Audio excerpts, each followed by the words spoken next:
Thanks very much, Rick. I appreciate the opportunity to be presenting a webinar for Principal Solar again. It's an interesting environment. The target moved as recently as today, and thanks to what's coming out of Congress, some of my slides that looked like they were okay as of yesterday,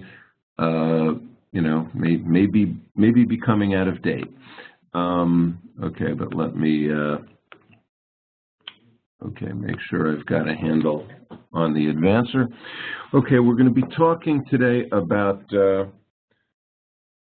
basically Yieldcos as what a lot of people, myself included, were going to be the next big thing in renewable energy finance. They launched with great fanfare in 2013, and the trading history has of late been a little depressing. I'll have a slide on that, talk about a little bit about the quantitative aspects of it later. What this will ultimately be about is comparing and contrasting Yieldcos with other publicly tradable equity investments, which basically represent investments in portfolios of earning assets. But for any of this to make sense in the context of energy finance, I think it makes sense to start with the background of where, renewable energy project finance is coming from. Project finance in general was developed for large mining and energy projects where the project sponsor basically didn't want to bet the company on that particular project. What the sponsor would generally do was put in corporate equity and then raise non-recourse project debt, i.e. the lenders only had access to the assets and the cash flows of the project itself, not the company that presumably built and operated it. These transactions were generally not tax intensive, and the real skill of project finance was making sure you boxed all the risks, because you ultimately didn't have a corporate income statement backing it up, and made sure every aspect of the project's ability to generate a product or service, turn that into cash, and pay it back to the lenders were made credit-worthily certain. These deals were not generally tax intensive. Sometimes a lease would be involved, but for example, energy projects of this scale were generally had 15 or 20-year depreciation. Not a big tax kick from that. They generally were not ITC or PTC eligible. So the history was really more about sort of debt financing than tax arbitrage. When people started to develop utility-scale renewable energy projects, it had reached the point where the technology was bankable, and generally the credits, the off-takers, investment-grade utilities entering into long-term power purchase agreements, were certainly, more than bankable. The issue really became the basic, was the cost of the projects economically competitive? And the short answer was generally not. Basically, around the world, different forms of incentives were developed with the view that developing renewable power projects, once it hit scale, would be more competitive on the cost side, which is indeed what has happened. Europe went with the feed-in tariff model. Feed-in tariff was basically an above-market cost of price for power that a government or basically governmentally mandated investment-grade utility would step up to for a long term. Once you had a high-quality, well-priced long-term contract, it was easy to use project finance techniques to get the project built when you knew where your revenue was coming from. problem with feed-in tariffs was down the road you would run into situations in Italy, for example, where they basically overcommitted to some of their solar projects and had to cut back on what they were willing to pay under the feed-in tariffs. I think the consequences of that are still being felt in that market. In Germany, which is usually considered the poster child for successful solar launch, they got a lot of penetration, no bankruptcies, but arguably they may have overpaid for their solar installation, and essentially they ended up hollowing out their incumbent utilities. RWE and E.ON both ended up with 50% drops in their market cap and had to, basically divide their companies, spinning off, so they would have basically a new co of renewables and an old co of fossil fuels. The U.S. did not go with the feed-in tariff approach. We had done, in the past, we had financed cogen plants under PURPA, the old utility regulatory law, which required that a qualifying cogen plant, which was considered, under federal policy, a good thing to encourage because of the efficiencies of cogeneration. If you could make it, you could sell it to utilities, and they were obligated to buy this power under long-term purchase price, long-time power purchase agreements at a price equal to their highest avoided cost. So these also were very fat contracts. These contracts basically created the birth and growth of the independent power business, the Dynagy's, the NRG's, the Calpines. But this also ran into some problems. There were some bankruptcies. There were stranded cost issues. It's not clear that there was a lot of demand in the market to go that route again when people were looking for ways to subsidize solar. So what we ended up with in the Recovery Act in 2009 were tax subsidies, investment tax credits equal to 30%, production tax credits equal to 2.3 cents per kilowatt hour, and 5-year makers accelerated depreciation. The issue here was you generated tax benefits that were not easily transferable, which could not be utilized by developers because they weren't going to be making money until several years into the project, and they were going to lose the time value of those tax credits while they waited for the deals to become profitable enough to use the tax credits that were on the shelf. So basically, they were, forced into the tax equity markets. During the recession, it turns out even the availability of ITC accessible through a tax equity investor was insufficient because the recession was so deep. So the Treasury decided, let's basically make ITCs refundable, which is what they did through the 1603 cash grant in lieu of investment tax credit program. It was a huge success. A lot of solar got built. Treasury didn't really like writing checks. The 1603 program was allowed to expire. And the only game in town turned out to be tax equity. So you were dealing with flip partnerships, sale leasebacks, inverted leases, transactions that were complex, took a fair amount of brain damage. They were expensive to document and close. There were only, 20 to 30 investors active in the market at any given time. This was expensive and difficult money to access, but it was, it was the only game in town, so people worked around it. This is where events have caught up with us because the next bullet point says 2017 ITC reduction. According to the email I just received from one of the law firms talking about the tax deal that appears to have been agreed to in concept. It looks like 30% ITC is now if the agreement holds, it's going to last until 2019, and that's for projects who have commenced construction in 2019. they can actually close until 2023. It then falls slowly in 2020 to 26%, in 2021 down to 22%, and in 2022 down to the 10% we thought it was going to go to in 2017. FYI, for wind power, the production tax credit is also going to be extended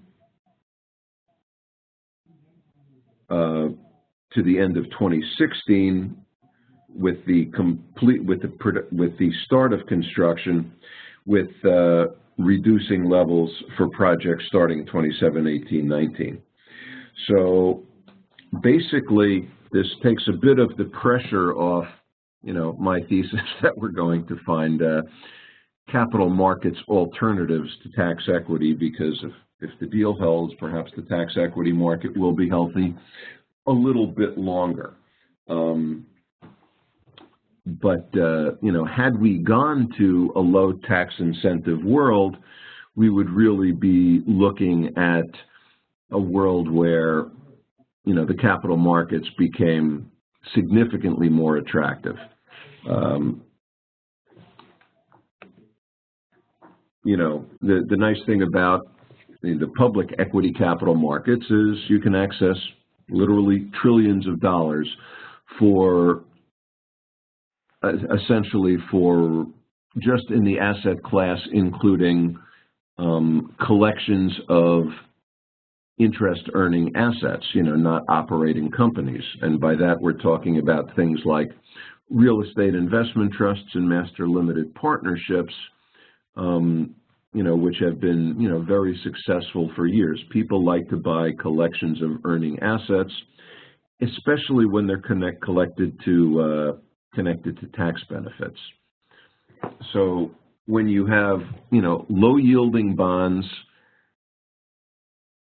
and reasonably certain revenues, these have become a very good income play. I think they would have been even more attractive absent tax equity, because it would enable you to give you an alternative to the brain damage of putting those deals together.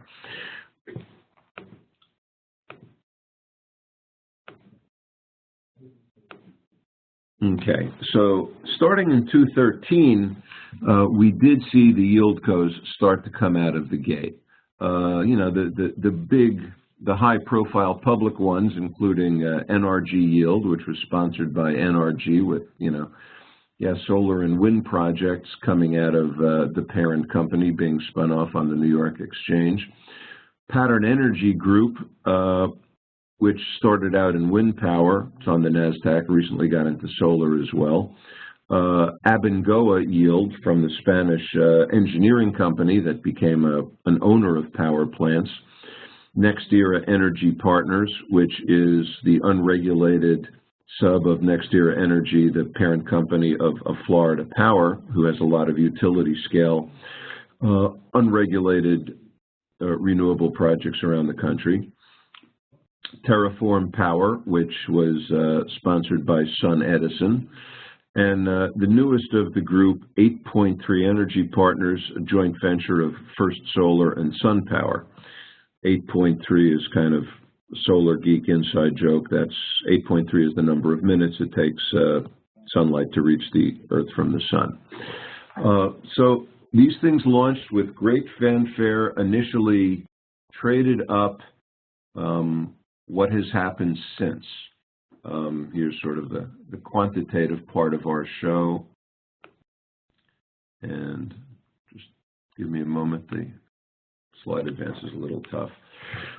This is trading history of the Yieldcos since June. It has not been pretty. This is all on a percentage basis. We assume on the left side of the table is, everything's starting at 100%. And so what we gives is basically percent declines, and everything has declined. The companies that got hit hardest are NRG Yield, Abengoa Yield, and Terraform. And you've been reading some, fairly serious, negative headlines about those companies. The least hit, the lesser hit with only 40% hits were NextEra, 8.3, and Pattern Energy. By comparison, the more or less flat line has been the NASDAQ Composite Index, which has been flat over the 6-month period. If you would have asked me 6 months ago what the biggest issue was facing Yieldcos, I would have said interest rates. But interest rates have not gone up yet. We're still waiting. One issue that really hit these very hard is over the summer, a huge amount of stock came out. There was just an overhang. I think it was a supply-demand imbalance. There weren't as many Yieldco investors as there were Yieldco underwriters. That was one issue. The more profound philosophical issue, I think, however, is that people started questioning the business model. Clearly this is a good income investment. Is it a growth investment? The issue with Yieldcos is all the cash is swept and paid out as dividends. They're essentially, fixed rate PPAs. So where does the growth in yield come from? You got to buy new projects. You're not generating internal cash, so you either have to borrow money, buy new projects, and make sure those projects are yielding, cranking out a yield in excess of the cost of capital, in which case it'd be accretive, or sell more stock, in which case you then have to buy projects which not only provide a new, provide an acceptable then current yield for the people buying stock at that time, but have some left over to provide some, accretive earnings to the original shareholders. So the model essentially to keep growing the Yieldcos is to keep issuing stock and for the stock market to stay healthy. So that is the question that is yet to be seen. I was at a Wells Fargo Energy Finance Conference in New York last week, and the CFO of NextEra and the CEO of Pattern spoke. They both gave the bull market argument for their companies, which is that the survivors and anybody who's going to thrive has to, at the very least, be a company with a healthy, well-capitalized sponsor, which has either sitting on its balance sheet or coming along in its pipeline, efficiently operating, complete projects with good operating economics and reasonably attractive, carrying costs that could be dropped into a Yieldco and take advantage of the public market premium for projects over the private market valuation. And they both made the argument that they were the companies that were situated to do so. Time will tell. Okay, getting more into the structural descriptions of how these things work. How are these deals put together, basically? How do the transactions work?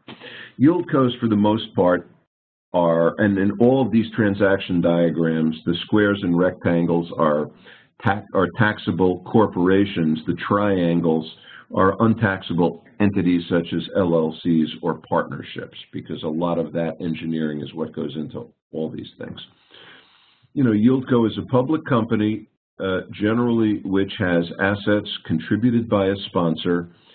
The top level Yieldco owns a operating partnership which actually holds the earning assets, and as the public buys shares in the Yieldco, an increasing percentage of ownership of those assets goes from the original sponsor to the public holders. Okay, basically, as we said, Yieldcos were intended to appeal to public market investors seeking income plus appreciation. They had originally targeted double-digit returns. Yieldcos do not have a structural tax exemption. However, because they invest in assets with a lot of tax attributes associated with them, they can zero out their taxable income and therefore all their, at least in the early years, all their pre-tax income is the same as their after-tax income, which then can be dividended out. What is also attractive to the ultimate shareholders is that dividends in excess of earnings are treated as a non-taxable return of capital.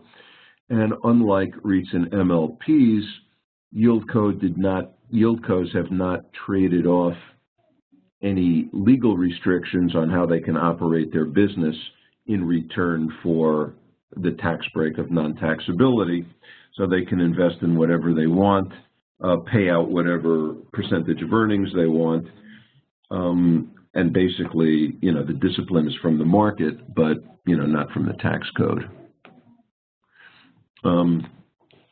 So what else is out there that a potential Yieldco investor might also be considering, looking at the concept that, you're looking for portfolios of income earning assets. The two big ones, as I mentioned before, are real estate investment trust, primarily invested in commercial real estate, master limited partnerships, primarily in pipelines, to less common structures called Canadian Foreign Asset Income Trusts, the Up-C structure, which is a combination variant of a C Corp, and an Up-REIT, which is a variation of a REIT, which I will talk about. And finally, the granddaddy of all these things, equipment lease income funds.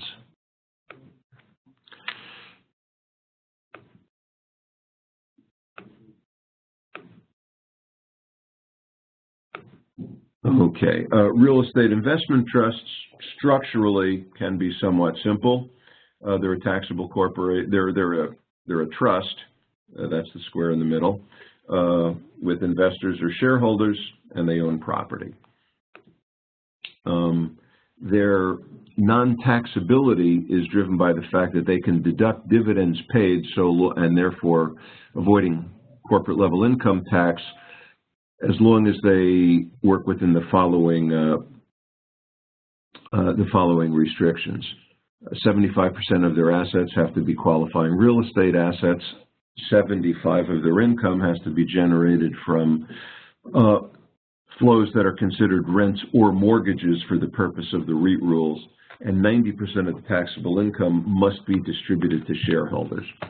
This is almost a $1 trillion market. The 2014 market cap was $907 billion, over 90% of which was in equity REITs, which owned buildings, the remainder of which was in mortgage REITs, which held mortgages but were treated the same way. What is interesting in the renewable energy world is that there have been broadened definitions of eligible income since the original, commercial office buildings where they started. Rental of gas and electric distribution systems. You can put transmission lines in a REIT. Or revenues, for example, attributable to hotel or hospital services, i.e. they can make money from not only renting the building, but from the income that the building is integral to producing, whether it's healthcare or lodging. The issue, and the one that there was an initiative some years ago to try to get renewables allowed into REITs, but these were the rules that they would have had to change and did not. The definition of qualifying rental income doesn't include revenues under power purchase agreements, and solar panels and other pieces of the hardware in PV systems do not qualify as real property under the definition. Until we fix that, we can't see standard rooftop solar in REITs, with one exception, which is that if a REIT owns a building with solar on the top, it can have a taxable subsidiary which can own and operate the solar installation, take the tax benefits, pay whatever its tax obligation is, and then dividend its after-tax earnings up to the parent REIT, which then goes out to the REIT shareholders.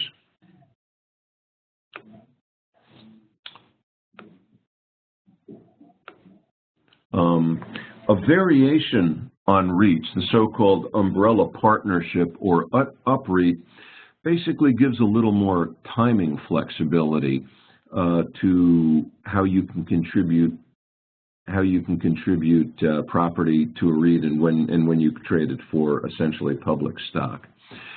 You know, you've got the REIT at the top level, which is a partner in a operating partnership, the so-called UPREIT, which actually owns the property. The public investors have shares in the public REIT. And the interesting part is what happens when you have an existing REIT and somebody would like to contribute property to it. Essentially, property can be contributed in return for partnership interests in a 1031 like-kind exchange.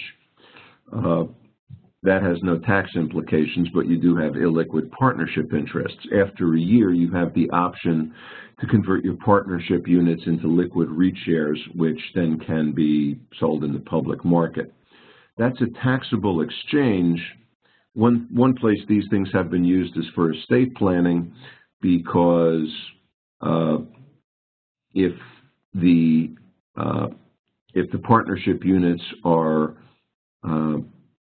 inherited by the heirs of the original buyer upon his or her death, you get the step up in basis for the partnership units, which can then be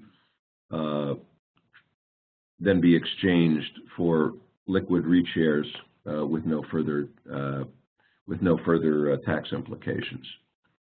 One of the more interesting applications of a REIT structure was actually done by a company called Hannon Armstrong, who has a REIT called Hannon Armstrong Sustainable Infrastructure. They invest in real estate, in energy service contracts, primarily with federal government buildings, wherein somebody comes in, does a renewable energy retrofit, and promises that you have to pay for the retrofit, you being the General Services Administration who's administering the building, and you have to pay your energy bill, but your energy bill will be so far reduced that the combined cost of your energy bill and your debt service on the retrofit we just performed for you will be less than your previous baseline energy cost had been, and we will guarantee that.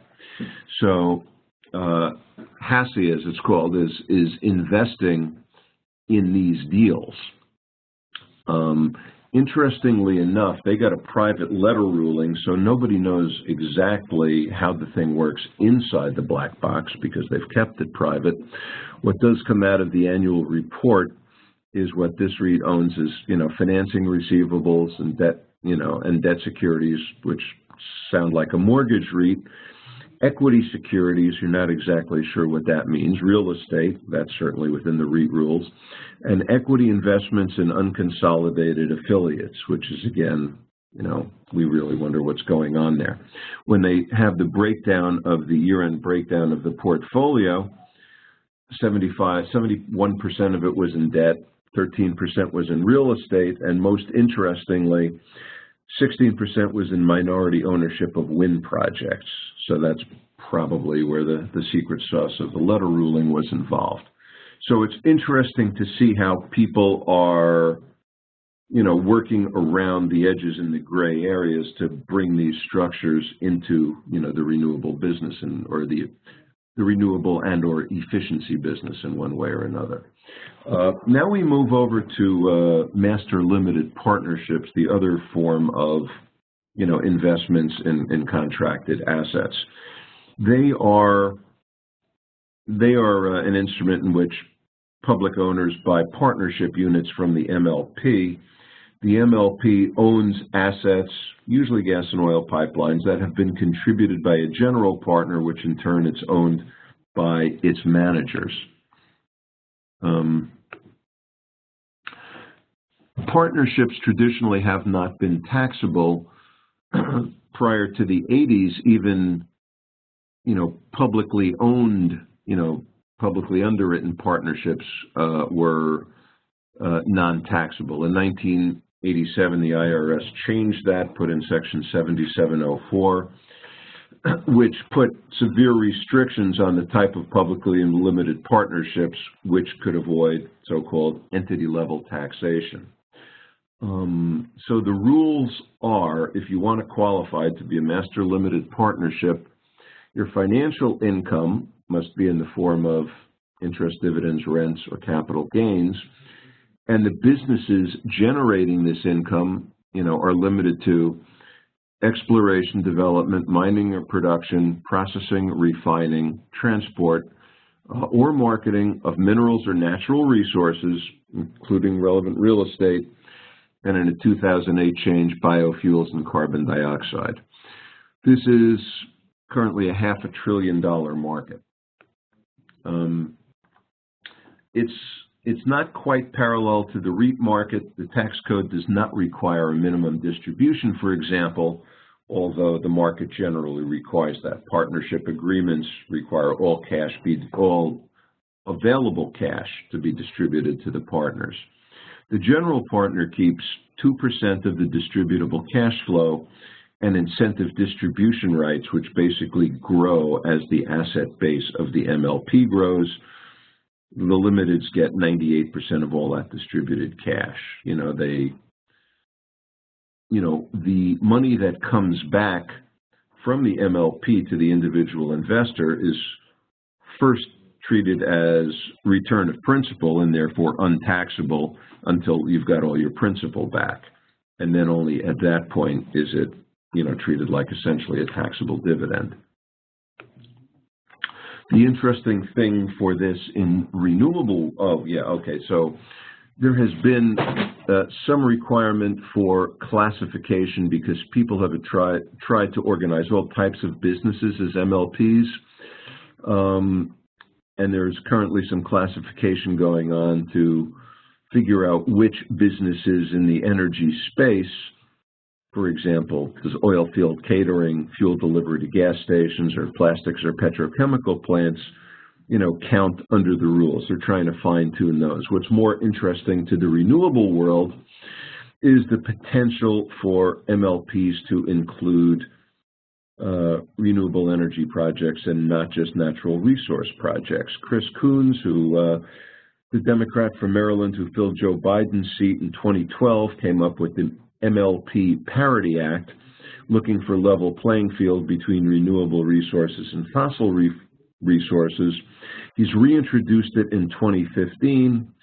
It would extend eligibility for MLPs to a laundry list of renewable energies, including wind, biomass, geothermal, solar, municipal solid waste, hydropower, fuel cells, combined heat and power, cellulosic ethanol, biodiesel, algae fuel, energy efficiency, electricity storage, carbon capture and sequestration, renewable chemicals, and waste heat to power technologies. I spoke to his office, and they said that there is already both bipartisan support in both houses. The issue apparently is this is not the kind of bill that gets passed on a freestanding basis. They have to find the right either finance or energy bill to attach it to. So it will be interesting to see where that goes. That may turn out to be a more interesting alternative than Yieldcos for renewable energy projects, depending on A, if the market for Yieldcos comes back, B, what happens with ITC extension, and C, if the MLP Parity Act actually passes. So watch this space. People have tried to do essentially a sort of a synthetic MLP. One example of a fairly highly structured transaction whose IPO was not successful was the launch of a company that was going to be called Solwind, who had bought a bunch of renewable energy projects. I'm not going to walk through the brain damage of this entire transaction structure. It looks like it has 7 different levels of partnerships in there. What they were actually trying to do was set up the equivalent of an MLP for, I'm just trying to hit the slide advance button.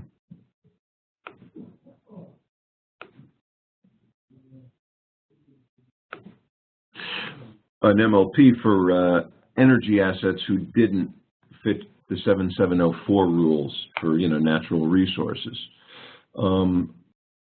Unlike a Yieldco, which had a corporation on the top and a partnership on the bottom, this had a partnership on the top and a corporation on the bottom, so that the tax math was a little bit different. Where this came from was the private equity world. Colbert, Kravis, and Roberts had used this type of structure to get a public exit for one of its holdings at the conclusion of one of its investment partnerships. It had both U.S. and offshore investors in the partnership, and they were trying to find a form of ownership which was tax efficient for both U.S. and offshore investors, whereas straight common equity would not have been. So what they tried to do was use that structure and the tax benefits implicit in renewable projects to get something that was essentially a synthetic MLP. That one didn't quite work.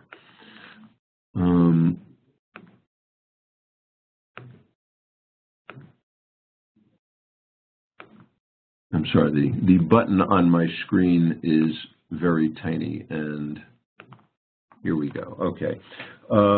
Now, a less perhaps well-known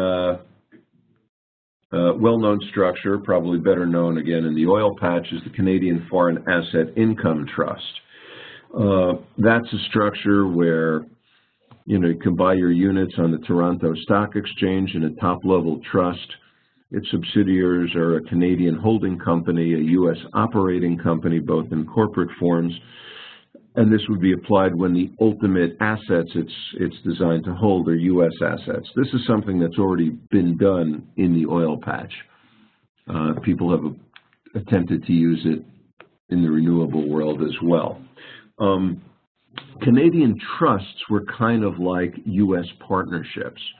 They weren't trust at the corporate level, but as they threatened to grow and more Canadian corporations threatening to turn themselves into income trust, in 2006, Revenue Canada said, okay, we're going to limit non-taxability at the entity level to REITs like in the U.S., and assets and trusts whose assets are foreign assets who wouldn't be paying Canadian income taxes anyway.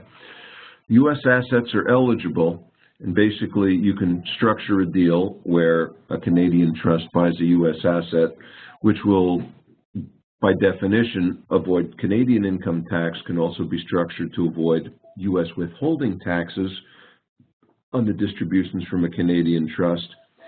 And finally, with renewable energy tax incentives, can also provide, a certain amount of tax shelter, so the ultimate U.S. unit holders getting the dividends on these things, the distributions, can avoid some personal taxability as well.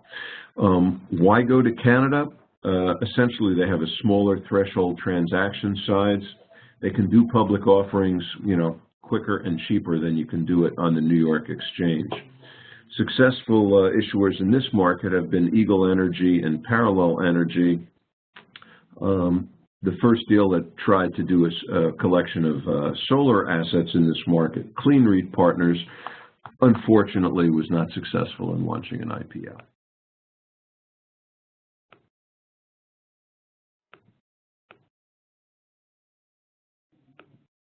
Okay. Okay, moving along, we're almost done here. The Up-C structure borrows from the Up-REIT we've talked about. It basically gives a certain amount of optionality to people who've owned assets in a partnership and may ultimately want to go publicly. What they do is establish a public company with public shareholders. They put assets originally owned by the partners in the partnership into a new LLC or partnership, and it is owned jointly by the historic partners and the new public company. The operating subsidiaries are the very bottom level.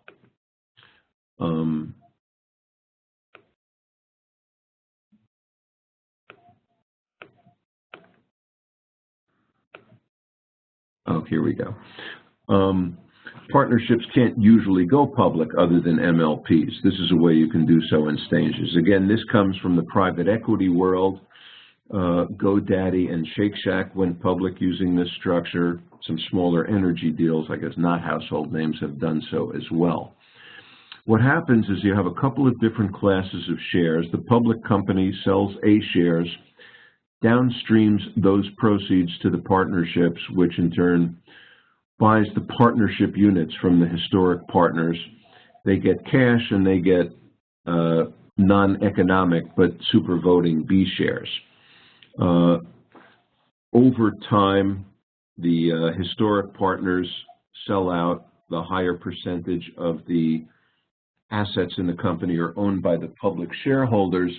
The public company, interestingly, is taxable only on the proportion of the assets which are held by the public company shareholders, not those which are still owned by the historic partners. The historic partners have the right, over time, to liquefy their holdings by exchanging partnership interests again for A shares. That is a taxable transaction at the capital gains rate. The secret sauce in this particular structure is that there's something called a tax receivable agreement, because when you transfer the assets, which are carried at a historic cost, to a new basis based on what the A shares are being sold for, there is a basis step up. The basis step up on these assets turns out to be an amortizable asset of the public company for tax purposes. So you have 15 years of deductible amortization, and the way these deals have been put together, 85% of the economic value of those amortization deductions are paid by the pubco to the historic partners. So that's a nice little deal for them, which no doubt takes some of the sting out of paying the capital gains. So that is something that we may see being used in the renewable energy space as well. Finally, the last piece, if I can find the advance button. Okay, our equipment leasing income funds. It's a relatively small market. I come out of the leasing business originally. They only do about $1 billion a year, but that was the first instance of quasi-public investment in collections of, income-generating assets. In these cases, these were equipment, leases, pieces of equipment subject to equipment leases. A bunch of them would be put into a partnership, generally SEC registered and distributed through investment advisors, but not publicly traded. Essentially, the lease rentals were dividended out to the partnership holders. They were the fund investors. There was, as equipment owners, they got depreciation deductions as well, and these were self-liquidating investments. At the ends of the leases, the assets were sold. The residual proceeds were returned to the investors, and this was generally a non-taxable return of principal. So basically, this has been an overview of the world in which Yieldcos are competing, and some of the tax and structural and deal devising implications of how these deals get put together. That's the basic presentation. I am available for questions. Excellent. Thank you very much, Ken.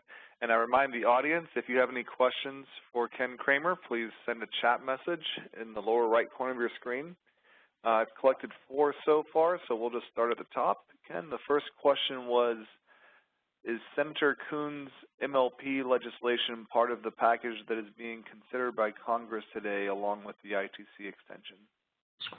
As I said, the only thing I've seen thus far, and it literally came in at 11 o'clock this morning, was sort of a Chadbourne and Park quick write-up, and they did not specifically, as near as I could tell, address that particular issue. I think more will probably come out on this, but it's so new, it's not even fresh off the presses. I'm sorry. That's okay. Next question was, the private letter rulings from the IRS seem to be very powerful. How complicated are those to obtain, and what are the costs? And can they have 25-year terms? I think private letter rulings, to answer the last question first, are generally conceptual. So I don't think they're attached particularly to terms or tenors. I'm not a tax lawyer, and I actually have not been involved in transactions for which, private letter rulings have been requested as an active participant in that process. So I would say consult tax counsel. I wouldn't expect it to be cheap, unfortunately. All right. Next question was, how could equipment lease income funds be constructed for utility scale solar? Or I guess could they?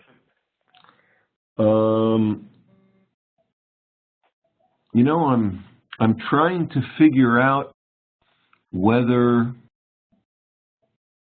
that would be the most economically or tax efficient way of doing it.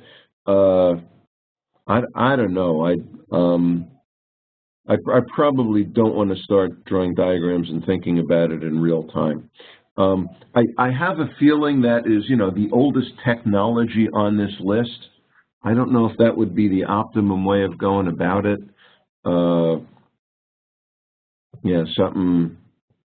Something to think about. If, that person would like to contact me, I'd be happy to talk offline and brainstorm.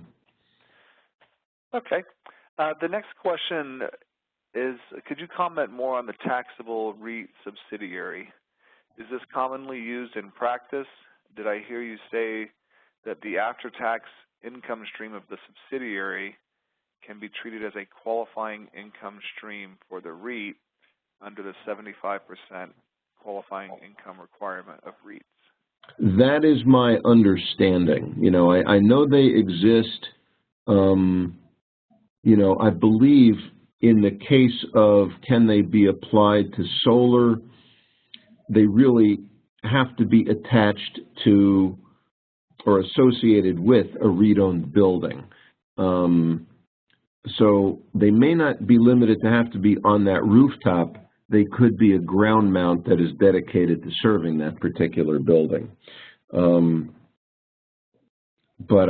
it's not a subject I'm an expert on. And do you know if it's used very often in practice with the solar modules? Do you know any examples that have used it? If asked to name one, I could not. Okay. That's an interesting concept.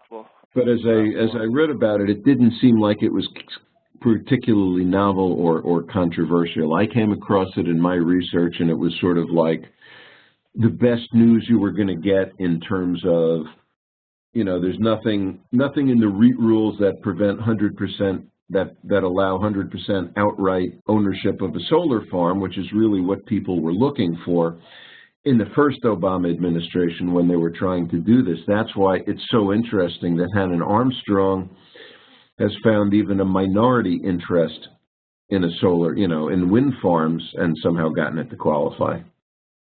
I wish I knew how they did that, but I don't. Okay. The next question is pretty open-ended. It's, what is your opinion of the impact of the proposed solar ITC extension that was announced in last night's budget deal? I guess the impact on the solar industry in general. I think it'll be a good thing.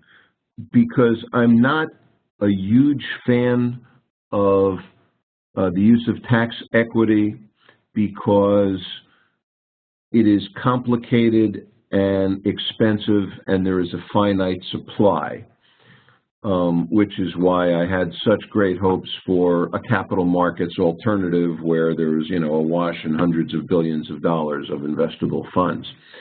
That being said, every solar developer I talk to seems to be pretty comfortable, you know, with the devil he knows. And people operate, you know, people are happy to get deals done within this mechanism. They're saying, hey, it's the only game in town, but it works. We can reach a close.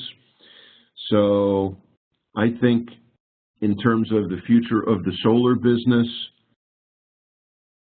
everybody I have talked to, you know, in Washington and ACOR, you know, solar developers I talked to,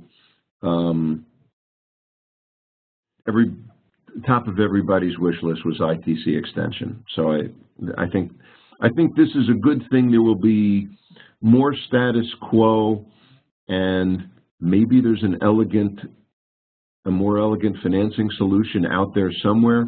But at the end of the day, the projects will get built, and that's what makes people happy.